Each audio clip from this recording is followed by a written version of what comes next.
Hello, good morning, good afternoon, everyone in the world. I'm Drake, and we're here with that one guy. How you doing today?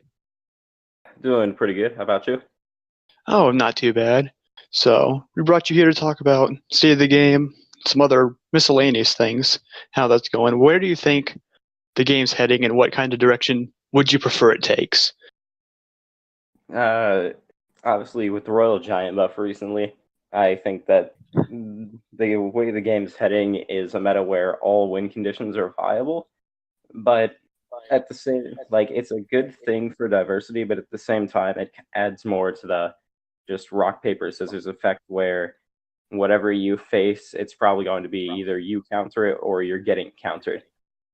Okay, I gotcha. Yeah, I'm not a fan of the RG buff. I understand why it took place, but I'm not a fan of any buff that gives that much of a percentage. Like a 60% percentage is just gigantic.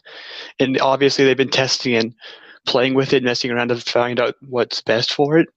However, I don't like these giant percentages being added on the cards. Like, just makes it seem more powerful than it might be. That's where I think RG actually falls into place. Yeah, well, main thing, main thing I didn't like was like I've never been a fan of the nickel and dime buffs and nerfs because sometimes, well, most times it feels like they don't do enough. But now that they're trying to completely rework the card and they go with something like 60%, it just feels like way too much of a change. I would have been more in favor for like a slightly less stat buff in turn for maybe like 5.5 tiles range instead. Sure, I gotcha. Just I'm not also not a fan of the 5 or the 3%.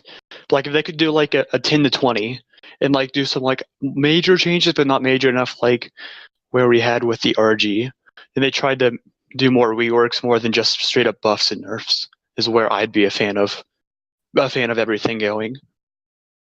For sure. Okay.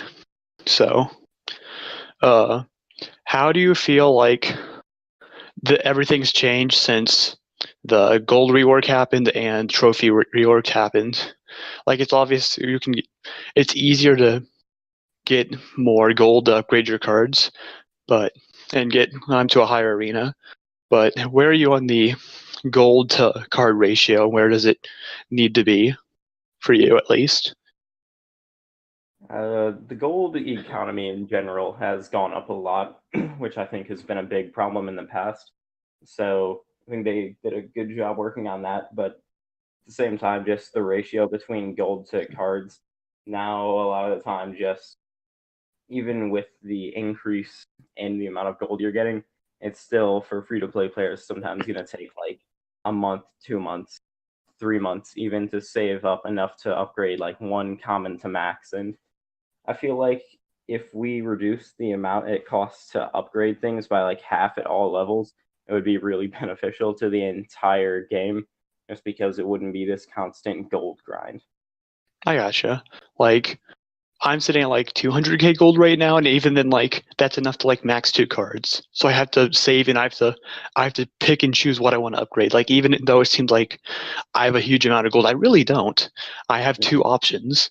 It's not. Yeah, like It's continue. yeah, for me like a month ago, I was sitting on like 800k gold, and it's like wow, this is so much. And then I realized that I probably put in like 15, 20 hours of playing grand challenges for that, and then Yeah. like that's literally putting all that time in for grand challenges. Then I'm getting bonus gold for the cards I already have maxed, and it's like, well, for all this time I put in, this money I spent, I can upgrade 8 cards. Yeah. It's definitely an issue. But then you also have I'm starting to get to the point where I'm starting to get random maxed commons just from opening chests and people not requesting them. I think I have bats and goblins almost maxed, but just even then if I get them out of just oh look an extra 200 gold, that's cool and all, but it's not exactly doing anything for me. Like as you Yeah, said, even if you're grinding GCs and getting all this extra gold from max commons and rares, you're not exactly going anywhere because you still have to buy or grind for epics and legendaries next, and that's not realistic. yeah. I feel like Honestly, one of the biggest problems we've seen is that really the epic, I guess, economy of the game is even worse than legendaries. Because for grand challenge grinders and people who buy legendaries from shop, you are generally going to max your first legendary before you max your first epic. And that's Yeah. before the legendary trade tokens came out. It's going to be even faster now. Maybe, like, obviously, epics will be faster as well, but before it was like 386 epics to max one epic in shop, or to max one epic, and it was Hmm. 36 legendaries. And so you think that's like, it's almost a 10-to-1 ratio of epics to legendaries, but then you'll see like 3 epics in shop and 1 legendary in shop. So it's a It's three to just one yeah. ratio of being able to get the epic. And so you're gonna max that legendary way faster. Yeah, for sure. Like I started getting on the grind for like maxing out EWIS. It's gonna take forever. I'm like 1 out of 20 now. It honestly just isn't fun. But just like there's a lot of legendaries that have to be maxed in order for them to be viable on place like for ladder or 2v2. But I would prefer if I could do GCs, but like the gen economy just isn't there for me to do it. Because currently right now I only buy emotes. Like I bought the wizard emotes because they're super sweet. I didn't want to wait, but most of the time I'm not going and saying I want to buy gems to do GCs. I want to play the game as freely as I can, and then sometimes put extra money into it. Yeah, it's. I was considering buying the wizard emotes, but then it's like they're like what comes with it, the legendary king's chest. It's like, yeah, it's a free legendary for me, but I can't pick what it actually is. I can pick between two, and maybe it's going to be two that don't benefit me at all. And in the long Mm-hmm. run, it's beneficial without it having gems in the offer.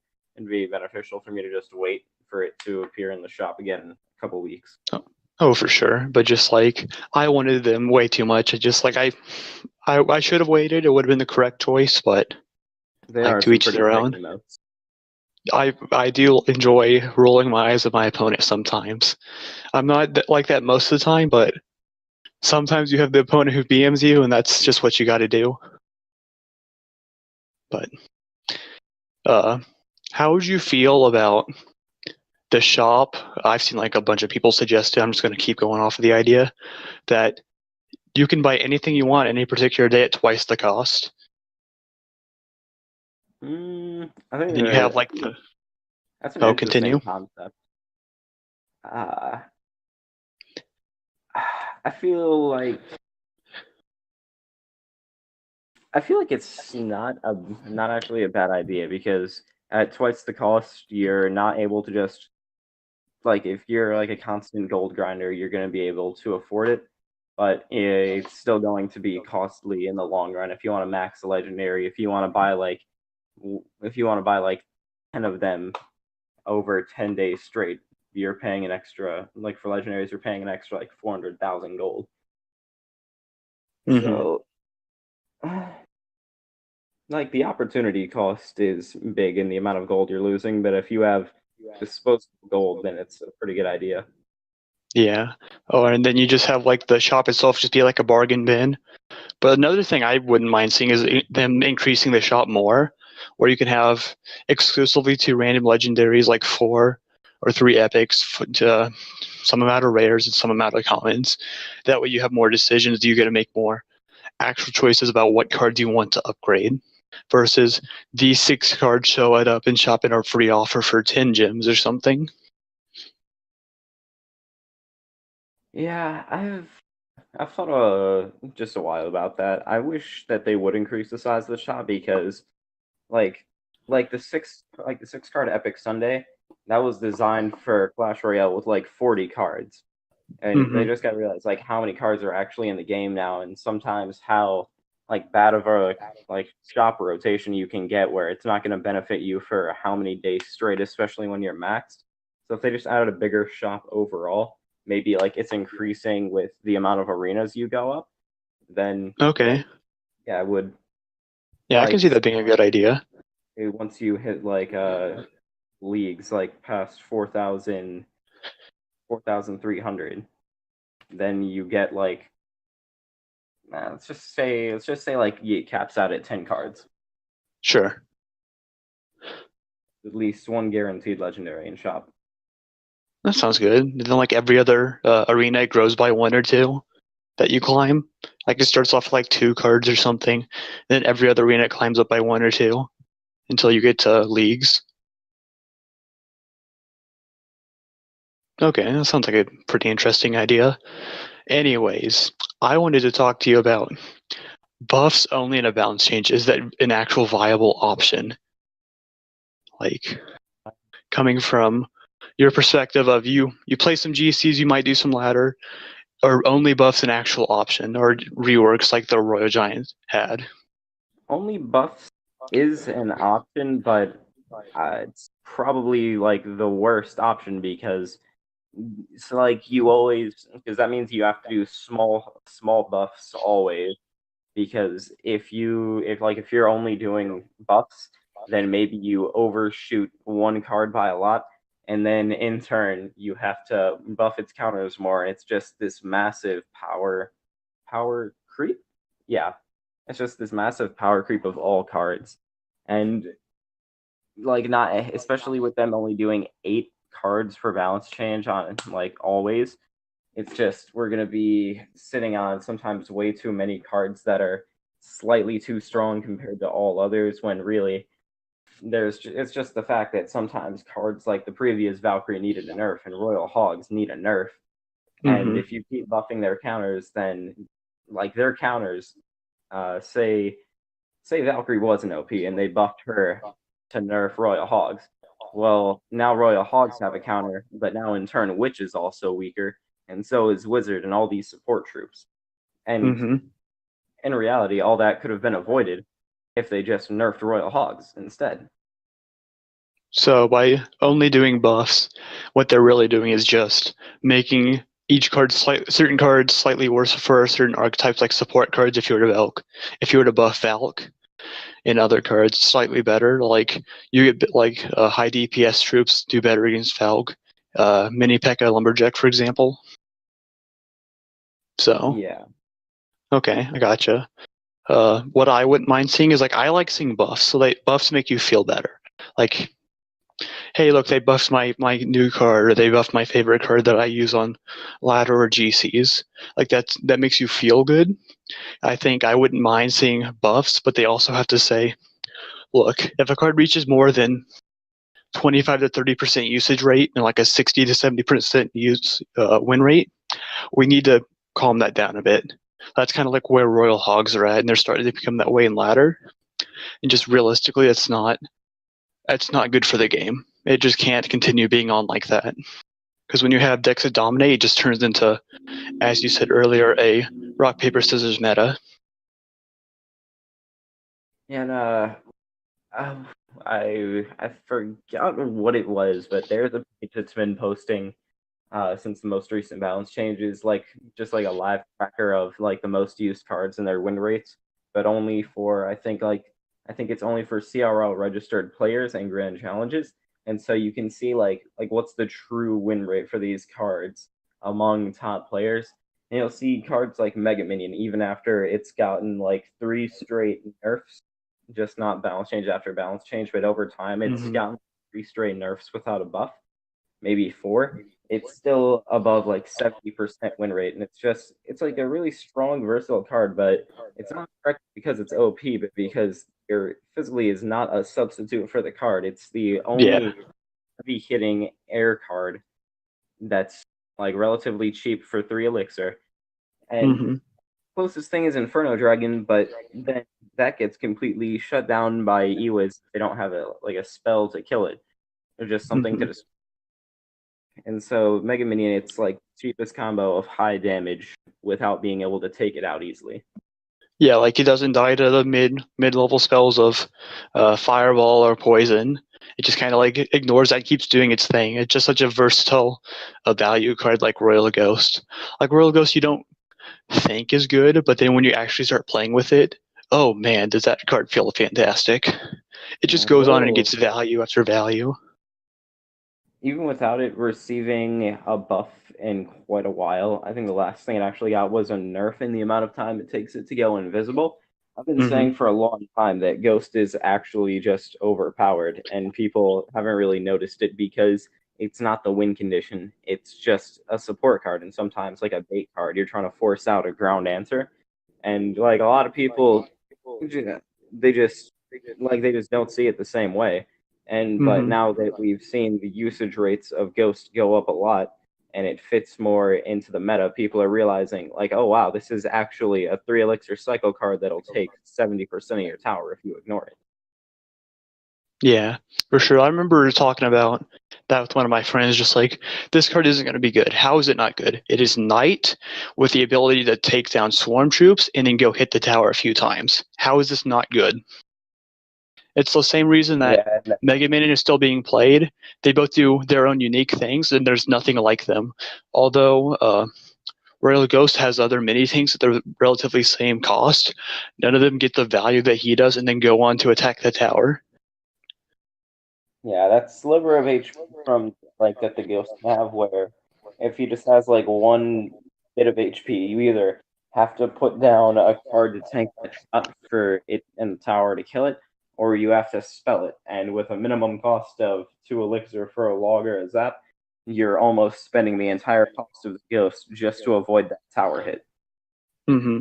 And you can't exactly just go let a Royal Ghost onto your tower because it'll take, I don't know, like half of it down, I think, roughly, if you just let a Royal Ghost go. So I it think has to be answered, realistically. I remember exactly what it is. I think it's like 1700 damage at tournament standards, and Yeah, yeah, only that'll leave like 700 health on your tower, and that's just insane. yeah, for And sure. if a ghost is like 2 shot kill when it crosses the bridge and it's invisible, it gets the first swing, then the tower sees it and locks onto it, and then it gets the second swing, and it's like just like 500 damage right there for 2 swings from a 3 elixir card that they probably used on defense and got more value out of it. Or they cycled in the back and they just like force you to answer it. Just like Exactly. it's yeah, like what I wouldn't mind seeing is a general nerf to all support troops. While I do like my giant beatdown decks and all these other decks, they rely on the support troops. Like Golem would not be playable if it didn't have Night Witch or Baby Dragon, for example, like or Mega Minion. These are specific troops that allow Golem to do its thing, and even though it lets its tower die or takes like 800 or so, it still gets this massive advantage, and is because of the support troops only that is viable. Yeah, the last Baby Dragon buff actually really just confused me because, again, Baby Dragon's just one of those cards that's always been, like, almost for a long time, been good and viable. It just hasn't been an OP card. And that's another problem I'm seeing just with Supercell is since Rumham's like the philosophy of like all buffs, like I think they have trouble seeing what cards are actually balanced because in like Baby Dragon was one of those well balanced support cards. It didn't feel too strong, but it also didn't feel like it couldn't do anything. Hmm. And then they buffed it to try and make it compensate for other strong cards like Inferno Dragon. And in reality, just we just need like a big scaling, or not scaling, but a big ranging balance change of like their 8 card thing. It's really just not working. We need to. There's going to be a lot of cards that need small nerfs, and there's going to be a lot of cards that need small buffs, and then there's going to be cards that need bigger buffs. But if we just tried to do all of this without anything too big in one balance change, we could see where it goes, or at least give it a test run. Okay, so maybe like we keep it with the monthly balance changes, but every third month or so, or every fourth month, you get a really big, like 16 or 20 cards get changed. Like it's a big thing, like an update when it comes out. It's a big change for the game. Something new and interesting is going to happen. That'd be great, not only like for like the balanced aspect of the game, but for I'd say like the esport aspect of the game, because to see things like if things actually changed like that big, it'd be, I think as a viewer, it'd be great to see how pros adapted to that meta and how the entire game shifted. Whereas right now we've had Royal Hogs in the meta for like the past 2, 3 months, and we're seeing like the same style of decks in CRL constantly, and it's just really not that fun to watch. I'd love to see just an entire meta shift where someone can actually run like, I don't know, Lava Graveyard. Lava Grave. Oh, that I remember trying to play that. Like it's a great idea. You'd think it'd work, but it just doesn't do the exact same thing. Because just like Graveyard's in a spot right now where if you play Poison, you can almost definitely beat the Graveyard deck, unless it's the Prince, Ice Wiz, Tornado, Tombstone deck. That deck is just insane. Like Ice Wiz Yeah, got a buff it didn't need because Twitter said so. Jesus, man. Yeah, And like I'm fine with like us having a bigger say in what happens, but if we just continue to tell Supercell what we want, it's just gonna become a meme game. We're all gonna play E-barbs. They're gonna do whatever random things we want. It's gonna be like those hacked gameplays you see. Just like I play my giant skeleton, it makes like 20 other giant skeletons. It's just not something that we can do since we're not the game developers or balancers. But we should have a little bit of input from time to time. yeah, I do like the idea of Supercell like giving the options out to the community and allowing them to vote on them. But at the same time, one, that vote should not be like the final. It should not be the final decision. It should not like if this gets the most percent, this is happening. It should be used as more of like this is what people see the best fit, but it still shouldn't be the final decision at all. Mm-hmm. I gotcha. Okay, so one of our final things that we're going to talk over is what new game mode would you like to see? I've had a few ideas I've been brewing on, but I'd like you to go first. For like the first thing I've been thinking of, like the most original thing I can come up with that I would like is I don't know what you would call it, but a mode with no splash damage, no spells, no splash hitting cards, like no wizard, no Valkyrie, no baby dragon, nothing, just all single hit cards. So that would allow swarm cards like Minion Horde, Starmie, Goblin Gang, Goblin Barrel, just all the cards that do not deal splash damage. Okay. Like I kind of like the idea, but then now just make like the meta for that just be everyone runs a splash troop, or like a few like high DPS troops that can deal with the uh, swarm troops, like archers or um, Mega Minion for dealing Yeah, with Horde. But I kind of like the idea. it'd be an interesting mode, but it would honestly require like a bunch of like separate balance for that mode entirely because Starmie would just be way too strong on defense. Minion Horde would be hard to deal with on offense. Just stuff like that. Yeah. As for me, I've been tinkering with a few of them. The first one is basically a restriction mode. So you know how like you have level ones and level fives, for example, trying to get as high as they can. You set Yeah. each player to a certain restriction where you can only have certain levels or you can only play certain cards, and you go from there. And you try to see like based on these restrictions, who out of us is the best player. Hmm. Interesting. Like basically, I was talking to someone earlier, and they were saying like level one accounts are a lot of fun. However, they get extremely difficult after 2500. So here's the idea of everybody cannot, like for your idea, no one can play splash troops. That could be a restriction. Or no one can play high DPS troops. So that'd be no Mega Minion, no P.E.K.K.A, no Mini P.E.K.K.A, no Lumberjack, or no tanks, for example. No spells, maybe. And you go from there and see what happens. Like it doesn't necessarily have to be certain card levels, but it can be no certain archetype, like no buildings. I don't know. It's like a little thing I've been thinking of. Another one would be basically like a Grand Challenger Classic Challenge add-on where you can go as far as you like, but once you reach 3 or maybe 5 wins, you end it there. And each time you get a win, you get 10 gold plus a card. And then each win goes up exponentially. So 2 wins, 20 gold, 2 cards, so on and so forth.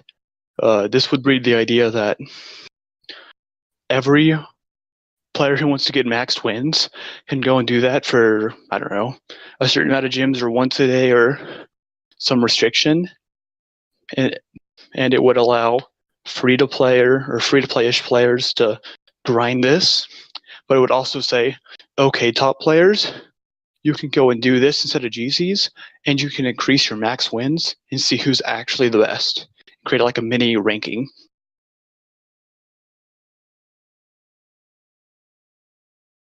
But then again, that's just kind of me wanting to like free cards and stuff. But yeah, definitely be like an option for people like you to just for me it'd just be the slow grind up. It wouldn't be beneficial to me, but it would be beneficial for a lot of people who, even if you just want to like try some specific thing out, it would work for you. yeah, like maybe you want to try a new deck and you don't want to go to ladder because your levels are low. You don't really want to waste gems on like a GC or a CC because you know it's not great. You just want to like have fun. Like you have no friends on or none of your clan members on or something. Like I really wish like there wasn't just a ladder. There was another option beside 2v2 for you can just get on and play and have fun, like a friendly battle type with just random people, other than like challenges. But there's exactly no reward. Yeah, something Continue.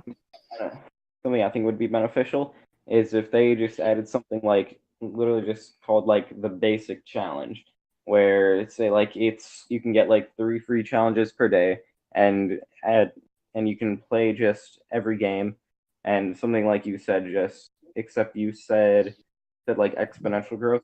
I would just like it to be like one. I like to be like unlimited. Actually, take out the attempts. Just take out the attempts and call it the basic. Just call it like a basic mode. There's no amount of attempts you can do. Like if you lose, it doesn't matter. Okay. So basically, just like just have it be ladder like without its downfalls. Yeah, ladder without its downfalls. There's a lot less growth, but it's a lot better for deck testing. Yeah, you just gotta get to go have fun and do something. Like I know I have plenty of friends just like, this is my deck I want to test, but I don't have the levels for it for ladder. I want to see if it's actually good. I'm gonna go do a challenge, and that's gonna be like the best way. But however, like a CC, you don't exactly have the best players until like around 9 or 10 wins, and in a GC you get that about like 4 or 5. But most people aren't willing to spend like 100 gems on maybe this deck is worth playing. Yeah, it's just a problem for a lot of people, and so I feel like a completely free to enter mode with at least some even really small incentive to play it would be beneficial. Yeah, like even if it's a minimum reward, like even then I think it'd be a lot of fun. Anyway, I appreciate having you on, TOG. It's been a great time having you. Where can we find you at for more info? Most of my social is literally just Twitter at ThatOneGuy CR. Sweet. Well, I'm your host, Drake. We have that one guy here is our guest of the week. Hopefully next time we will have our co-host here again. They've been really busy lately, but it's been a fun time having you here. Maybe have you on again later. Anyway, everybody else have a good night, good morning, afternoon, whatever time it is. Peace out, everyone.